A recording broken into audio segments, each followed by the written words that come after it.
तेरे साथ है, धन्य है तू स्त्रियों में और धन्य है तेरे गर्भ का फल यीशु। हे संत मरिया, ईश्वर की माँ, प्रार्थना कर हम पापियों के लिए अब और हमारे मरने के समय आमीन। सब लोग बैठ जाइए।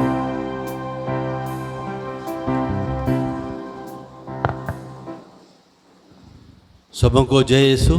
जय यीशु। आज मैं सुबह पूछा प्रभु से क्या वचन है, तो इमीडिएटली एक वचन आया मेरे को। मत्ती का सुसमाचार अध्याय 7 पद संख्या 1।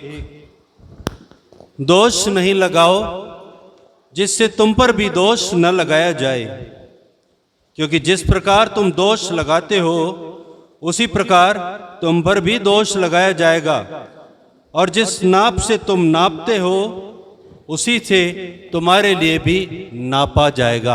Hallelujah, hallelujah, hallelujah, hallelujah. प्यारे भाई और बहनों, प्रभु ने हमको इतना प्यार किया, हमारे लिए अपने पुत्र को अर्पित किया ताकि हमारा सर्वनाश न हो और हम लोग जो है अनंत जीवन पाएं, पापों की क्षमा पाएं, और हम लोगों को यीशु ने अपने पावन रक्त के द्वारा दोष मुक्त किया है। दोष मुक्त किया है मतलब he has justified us in his blood. हम अपने विश्वास के द्वारा, यीशु के रक्त के द्वारा दोष मुक्त हो जाते हैं। इतना बड़ा कार्य प्यारे भाई और बहनों प्रभु यीशु ने आपके लिए और मेरे लिए किया है। फिर भी आज का वचन क्या कहता है? दोष मत लगाओ, नहीं तो तुम पर भी दोष नहीं लगाया जाएगा, क्योंकि यदि तुम भी दोष लगाते हो तो तुमको भी दोषी ठहराया जाएगा। यानी दोषी ठहराने वाला अब ईश्वर नहीं है। आपको दोषी ठहराने वाला ईश्वर नहीं है। ईश्वर ने आपको दोष मुक्त कर दिया, फिर भी हम दोषी ठहराए जा सकते हैं, यह वचन कहता है, क्योंकि हम दूसरों को भी दोष लगाते हैं। तेने किसी के लिए एक अंगुली उठाए तो ये 3 अंगुली हमारे को भी दिखाती हैं कि उससे 3 गुना दोषी हम खुद हैं। Hallelujah, hallelujah, hallelujah, hallelujah. जिस नाप से तुम नापते हो, मतलब जितना तुम दोष लगाओगे उतना अधिक तुम पर दोष लगाया जाएगा। अगर मैं 10 बार दोष लगाता हूं तो मेरे को 30 बार दोष लगाया जाएगा। ये छोटा सा एग्जाम्पल दे रहा हूं मैं अंगुली का। बाकी प्रभु का मेजरमेंट है ना, वो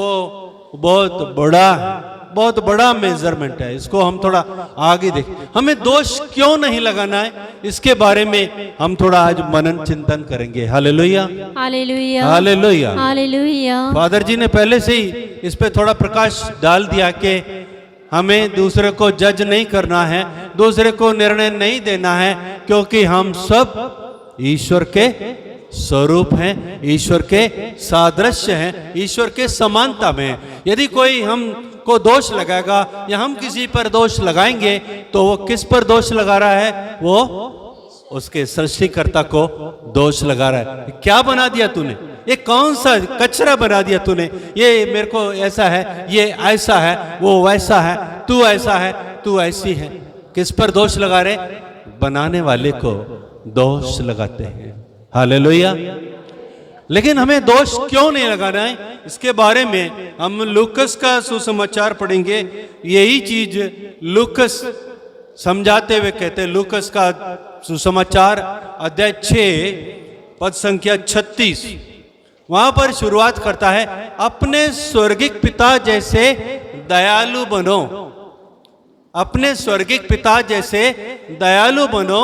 और फिर अगली लाइन बोलता है, दोष न लगाओ और तुम पर भी दोष नहीं लगाया जाएगा, और किसी के विरुद्ध निर्णय न दो और तुम्हारे विरुद्ध भी निर्णय नहीं दिया जाएगा। और आगे एक और चीज ऐड कर रहा है लूकस, क्षमा करो और तुम्हें भी क्षमा मिल जाएगी, दो और तुम्हें भी दिया जाएगा, दबा दबा कर, हिला हिलाकर भरी हुई, ऊपर उठी हुई पूरी की पूरी नाप तुम्हारी गोद में डाली जाएगी, क्योंकि जिस नाप से तुम नापते हो उसी से तुम्हारे लिए भी नापा जाएगा। Hallelujah, hallelujah, hallelujah, hallelujah. वही मत्ती का सुसमाचार को थोड़ा और स्पष्ट रूप से लूकस समझा रहे हैं, और इसको जो नाप है वो उसको क्षमा से जोड़ रहे हैं और कारण बता रहे हैं क्यों तुमको क्षमा करना है, क्यों तुमको दोष नहीं लगाना है, क्यों तुमको निर्णय नहीं देना है, क्योंकि ईश्वर चाहता है तुम भी उसके जैसे दयालु बनो। Hallelujah, hallelujah, hallelujah, hallelujah. हमको प्रभु का वचन आज सुबह फादर के द्वारा क्या बताया, हमको ईश्वर के सादृश्य बनाया गया। यानी ईश्वर दयालु है तो हम भी दयालु बनाए गए। ईश्वर प्रेमी है, हम भी प्रेमी बनाए गए। ईश्वर कृपा करने वाला, हम भी कृपालु बनाए गए। तो हमको वापस प्रभु वो नहीं चाहता है कि हम उसके सादृश्य को छोड़कर हम पापी व्यक्ति बने, हम शैतान के सदृश्य बन जाएं, हम उस डिसोबीडियंट की तरह बन जाएं। लेकिन प्रभु चाहता है हम उसके आज्ञाकारी बने और उसके समान दयालु बने। Hallelujah, hallelujah, hallelujah, hallelujah. एक बार को खराब लगता है ना कि तुम दोष मत लगाओ, नहीं तो तुम पर भी दोष लगाया जाएगा। प्रभु हमसे बेशर्त प्यार करता है, बिना किसी शर्त के प्यार करता है, और हमसे आशा करता है कि हम भी बिना किसी शर्त के प्यार करें। Hallelujah, hallelujah, hallelujah, hallelujah, hallelujah. Hallelujah. Romeo 5 में हम पढ़ते हैं कि कोई धर्मी व्यक्ति से कोई प्यार करता है तो उसमें उसकी क्या बड़ाई। नमस्ते करने वाले को कोई नमस्ते करता है तो उसकी क्या बड़ाई। लेकिन यदि कोई पापी से प्यार करता है वो है प्यार। इसीलिए लिखा हुआ है रोमियो 5:8 में, ईश्वर ने हम जब पापी थे तभी हमसे प्यार किया और इसके द्वारा उसने अपने प्रेम का प्रमाण दिया है। प्रमाण समझते ना, सर्टिफाई किया है, सर्टिफाई किया है, मैं सचमुच तुमको प्यार करता हूं क्योंकि हम पापी ही थे तब भी हमसे प्यार किया। आदम और हेवा ने जब तक पाप नहीं किया था ईश्वर उनको प्यार करता था, उनके साथ संगति करता था, उनके साथ टहलता था। लेकिन इतना प्यार वो उसके लिए बहुत कम, उसको लग रहा है कि ये तो बहुत कम प्यार है मेरा, इसको पाप में भी गिरने दो तो अब भी मैं प्यार कर पाऊं। वो है प्यार, वो है प्यार। इसलिए जब वो उन्होंने पाप किया उसके बाद भी प्रभु ने उन पर दोष नहीं लगाया, उन पर दोष नहीं लगाया। हाँ, उनसे पूछा कि तूने क्या कर दिया, तूने क्या कर दिया, स्पष्टीकरण मांगा उनसे, लेकिन दोष नहीं लगाया, उनको छोड़ नहीं दिया, उनको दंड देने के लिए छोड़ नहीं दिया कि अब तुमने किया है, अब जाके निपटो, तुम्हारे काम तुम्हारे सर पर। प्रभु ने नहीं छोड़ा, प्रभु ने और अधिक प्यार किया, और अधिक प्यार किया। वहीं पे उनके पाप करने के साथ साथ ही उन्होंने उनको दंड देने से पहले, उनके ऊपर श्राप आने से पहले, श्राप तो आएगा, कोई भी हम गलती करेंगे तुरंत हमको सजा मिलती है। आप सांप को छेड़ोगे, सांप काटेगा, काटेगा कि नहीं काटेगा? आपका दोष है कि सांप का दोष? आपने छेड़ा, आपको काटा, आपके जो भी काम करेंगे आपको परिणाम भोगना पड़ेगा। यह परिणाम प्रभु ने उनके ऊपर आने दिया ताकि वो अपनी गलती का एहसास करें। लेकिन दंड देने से पहले, कर्स आने से पहले ईश्वर ने उनको प्रतिज्ञा की। सबसे पहला सुसमाचार उत्पत्ति का ग्रंथ में लिखा गया है। उत्पत्ति 3:15 में वहां पर हम पढ़ते हैं, मैं तेरे वंश और स्त्री के वंश के बीच में, मैं तेरे और स्त्री के बीच में शत्रुता उत्पन्न करूंगा और वो तेरे सिर को कुचलेगा और तू उसकी एड़ी को डसेगा। प्रभु ने वहीं पर शैतान को खत्म करने की योजना बनाई और अपने सृष्टि को बचाने की योजना बनाई उस व्यक्ति की जिसने पाप किया, जिसने पाप करके अदन वाटिका में श्राप लेकर के आया और उसकी वजह से ईश्वर को कितना दुख हुआ होगा। सोचिए, जब हम अपने बच्चों को बोलते हैं ऐसा करो और नहीं करते तो हमको कितना तकलीफ होता है, बहुत दुख होता है। और जब हमारी औलाद हमारे सामने आके विद्रोह करने खड़ी हो जाती है तब हमारे को कितना दुख होता है। कि उस दुख में भी माँ बाप उसको छोड़ते नहीं हैं। Hallelujah, hallelujah, hallelujah, hallelujah. पिछले दिनों एक परिवार में मेरे को सुनने को मिला कि उसका लड़का कितना खराब है, उसका लड़का इतना झूठ बोलता है, इतना दुष्ट है, वो इतना धोखाधड़ी करता है, फिर भी उसका माँ उसका पक्ष लेती है। मैंने कहा ये माँ बेटे का प्यार है ना, तू समझ नहीं पाएगा, तू समझ नहीं पाएगा। बेटा चाहे कितना ही बिगड़ा हुआ हो, माँ के लिए वो एक बेटा है। कुरिन्थियों के नाम संत पौलुस का पत्र, पहला पत्र अध्याय 13 में प्यार के बारे में लिखा है। प्यार जो है वो पापों को ढक देता है। क्या करता है? पापों को ढक देता है। Love does not keep the record of wrongs. पाप बुराई का लेखा नहीं रखता। इसलिए हम मीका के ग्रंथ में पढ़ते हैं, तेरे सदृश कौन ऐसा ईश्वर है जो हमारे अपराधों को हरता और हमारे सारे पापों को गहरे समुद्र में डाल देता है। हमारे अपराध याद नहीं करता। पिछले दिनों मैंने एक किस्सा सुना एक फादर के द्वारा। वो फादर बोल रहा है कि एक उनके पैरिशनर को एक दर्शन मिलता था और वो प्रभु से आमने सामने बातचीत करती थी वो लेडी।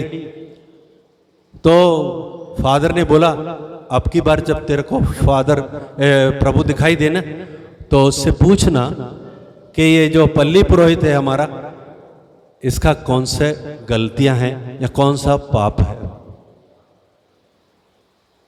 ठीक है, इतना पूछ के छोड़ दिया फादर ने। फिर अगली बार जब उसको दर्शन हुआ और उसने बातचीत किया, फादर ने फिर पूछा उसके, क्या तुमने मेरी बात को पूछा? बोला हाँ मैंने पूछा। बोले क्या जवाब दिया? बोले प्रभु ने बोला मुझे याद नहीं, मुझे याद नहीं।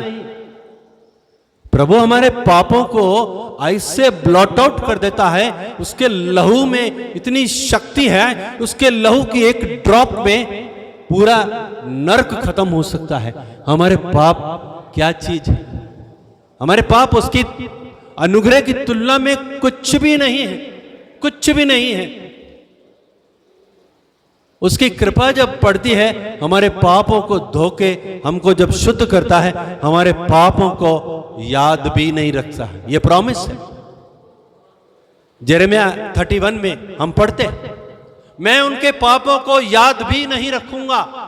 ये प्रभु का वायदा है। ऐसे दयालु बनो। प्रभु दयालु है, इसलिए दूसरों के पाप याद नहीं रखता। एक माँ अपने दुष्ट बेटे के कुकर्मों को भूल कर भी उसके साथ इतना प्यार करती है, कर सकती है। ईश्वर की बनाई हुई वो भी एक सृष्टि है, तो आप और मैं क्यों नहीं कर सकते? प्रभु हमको बनाना चाहता है, अपने जैसे दयालु बनाना चाहता है, ताकि आपकी दया के द्वारा दूसरे लोग भी मुक्ति पाएंगे। Hallelujah, hallelujah, hallelujah, hallelujah, hallelujah. हम है हमारे प्रार्थना पढ़ते हैं, रोज बोलते हैं। रोजरी माला में भी 5-6 बार हम लोग उस प्रार्थना को दोहराते हैं। बहुत अच्छी प्रार्थना है, लेकिन उसमें एक शर्त है। क्या शर्त है?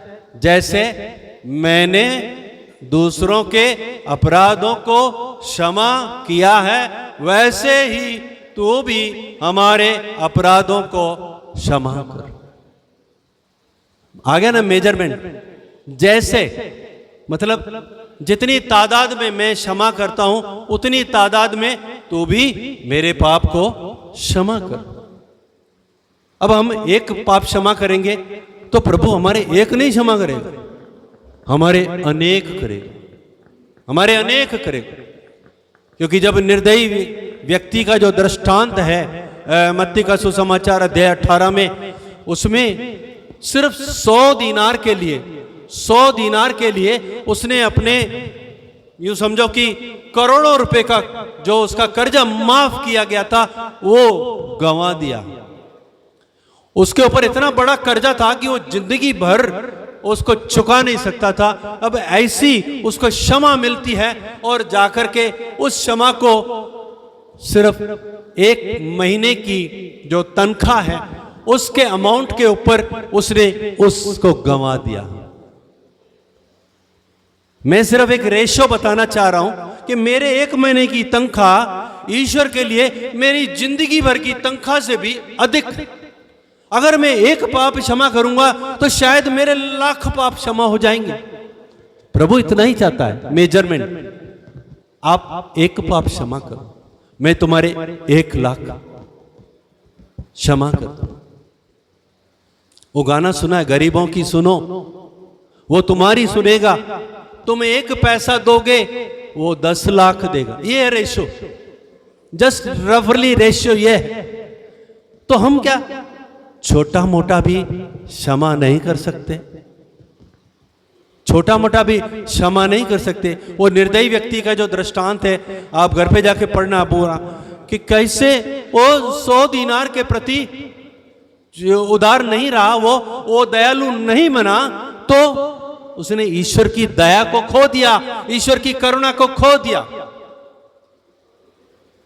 ईश्वर ने उसको फिर वापस दंडित किया। उसमें ईश्वर का दृष्टांत नहीं, उसमें साहूकार का दृष्टांत है। साहूकार ने उसको वापस जेल में डाल दिया। प्यारे भाई और बहनों, आज हमें प्रभु अपने जैसा बनाना चाहता है और इसीलिए उसने क्रूस पर लहू बहाया है, क्रूस पर बहाया है लहू, ताकि हम उसके समान धर्मी बन जाएं। दुनिया में और कोई ताकत आपको धर्मी नहीं बना सकती, सिर्फ यीशु का लहू, उसने जो प्रायश्चित के रूप में बहाया, उसके लहू में आपको धर्मी बनाने की शक्ति। रोमियो 3:25 में लिखा है, ईश्वर ने चाहा कि ईसा अपना रक्त बहाकर पाप का प्रायश्चित करे और हम विश्वास द्वारा उसका फल प्राप्त करें। और आगे लिखता है कि हम विश्वास के द्वारा हम उस पाप मुक्ति को प्राप्त करते हैं। आप भी जब दयालु बन जाएंगे, आपके अंदर भी दया उमड़ जाएगी। आपके भी बच्चों के प्रति, आपके पड़ोसी के प्रति दया उमड़ पड़ेगी, जब आप भी उसके समान थोड़ा थोड़ा करके क्षमा करना शुरू कर देंगे। क्योंकि हमने 1 पैसा दिया, हमको 10 लाख मिलेगा। कितना आनंद आएगा, कितना आनंद आएगा। फिर उसको बाद में पता चलेगा आपको कि कितना अच्छा हुआ, मैंने थोड़ा सा क्षमा किया, लेकिन प्रभु ने मेरे असंख्य पापों को क्षमा कर दिया। Hallelujah, hallelujah, hallelujah. हम इस वचन को एक बार हम गाएंगे। फादर थॉमस इसको गीत को गाते हैं इस तरह से, अपने स्वर्गिक पिता जैसे दयालु बनो, अपने स्वर्गीय पिता जैसे दयालु बनो, दोष न लगाओ, दोष न लगाओ, और तुम पर भी दोष न लगाया जाएगा, और तुम पर भी दोष न लगाया जाएगा। अपने स्वर्गिक पिता जैसे दयालु बनो, अपने स्वर्गिक पिता जैसे दयालु बनो। सब मिलकर इस गीत को गाएंगे। एक बार हम सब खड़े हो जाएं और इस गीत को जैसे जैसे गाएंगे, इस वचन का अभिषेक हमारे जीवन में आए और ईश्वर की दया हम पर उतरे और हम उसके समान दयालु बने और हम दोष लगाने की जो प्रवृत्ति है हमारे, उसको अपने जीवन से निकाल देंगे। इसमें हमारा ही स्वार्थ है, हम पर भी दोष नहीं लगाया जाएगा। कम से कम स्वार्थ के लिए ही हम दूसरों पर दोष लगाना बंद करें, दूसरों पर जजमेंट देना बंद करें और पूरे दिल से इस गीत को आप हमारे साथ गाइएगा।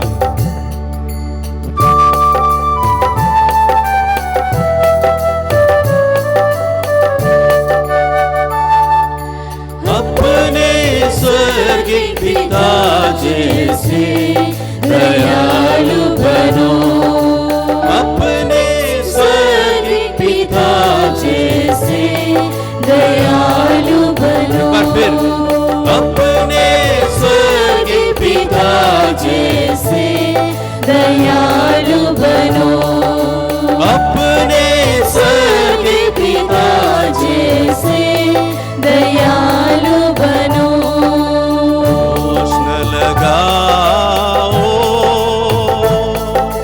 दोष न लगाओ और तुम पर भी दोष न लगाया जाएगा, और तुम पर भी दोष न लगाया जाएगा। अपने स्वर्गीय पिता जैसे मिलकर गाइए, जोर से गाइए और इस वचन के द्वारा प्रभु हम सबको एक आशीष दे रहा है, अपनी दया को हमारे अंदर उंडेल रहा। दयालु बनो, अपने स्वर्गीय पिता जैसे दयालु बनो, अपने स्वर्गीय पिता जैसे दयालु बनो। दोष न लगाओ, दोष न लगाओ, और तुम पर भी दोष न लगाया जाएगा, और तुम पर भी दोष न लगाया जाएगा। अपने स्वर्गीय पिता जैसे दयालु बनो, अपने स्वर्गीय पिता जैसे दयालु बनो, अपने स्वर्गीय पिता जैसे दयालु बनो, अपने स्वर्गीय पिता जैसे दयालु बनो।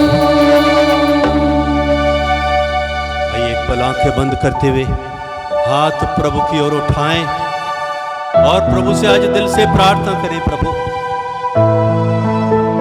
हे प्रभु, मुझे अपने जैसा दयालु बना, अपने जैसा प्रेमी बना, अपने जैसा कृपालु बना प्रभु, ताकि मैं आज के बाद किसी पर दोष न लगाऊं, किसी के विरुद्ध निर्णय ना दूं, क्षमा करूं और इस प्रकार मैं भी आपकी क्षमा को प्राप्त करूं, आपकी दया को प्राप्त करूं और आपके द्वारा मैं यीशु के पावन रक्त के द्वारा मैं भी दोष मुक्त होके संत बनूं। प्रभु, इस संत बनने की इस रेसिपी को, इस प्रार्थना को मैं अपने दिल में आज स्वीकार करता हूँ। प्यारे प्रभु, मैं उन अवसरों के लिए आपसे क्षमा मांगता हूँ जब मैंने आज तक आपके स्वरूप और समानता में सृजे लोगों पर दोष लगाया, उनको क्षमा नहीं किया, उनके विरुद्ध निर्णय दिया। प्रभु, मुझे क्षमा कर दीजिए और अक्षमा के कारण मेरे अंदर में जो घाव हैं, जो भी अनहील्ड एरियाज हैं, प्रभु इस वक्त उन सबको धो दीजिए, मुझे शुद्ध कर दीजिए और हर प्रकार के ऐसे घावों को जो मैंने दूसरों को दिए हैं उनको भी धो के शुद्ध कर दीजिए, ताकि हम सब आपस में प्रेम और मेल मिलाप के साथ रह सके। प्यारे प्रभु, आपका वचन कहता है जो पौधा मेरे स्वर्गीय पिता ने नहीं लगाया वो उखाड़ा जाएगा, प्रभु आज ऐसे सारे कड़वे पौधों को मेरे जीवन से उखाड़ के फेंक दीजिए प्रभु। पवित्र आत्मा की शक्ति आज इन सभी भाई बहनों के जीवन में उन सभी कड़वे पौधों को उखाड़ फेंके, और जो भी अक्षमा की जड़ें हैं, जो भी दोष लगाने की प्रवृत्ति की जड़ें हैं, अंतर तक उन सब यीशु के नाम से इसी वक्त उखाड़ दी जाए।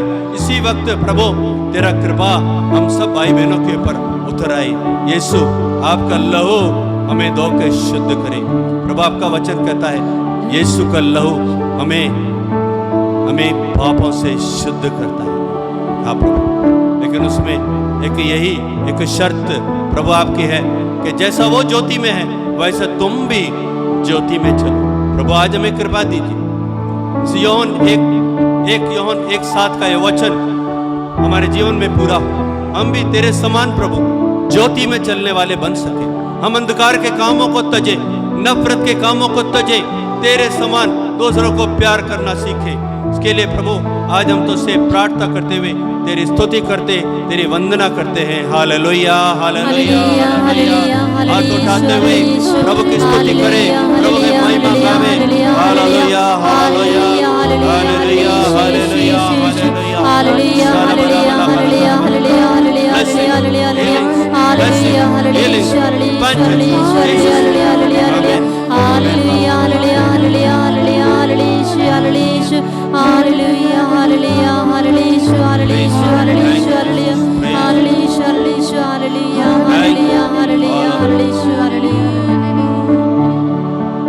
पिता, पुत्र और पवित्र आत्मा के नाम पर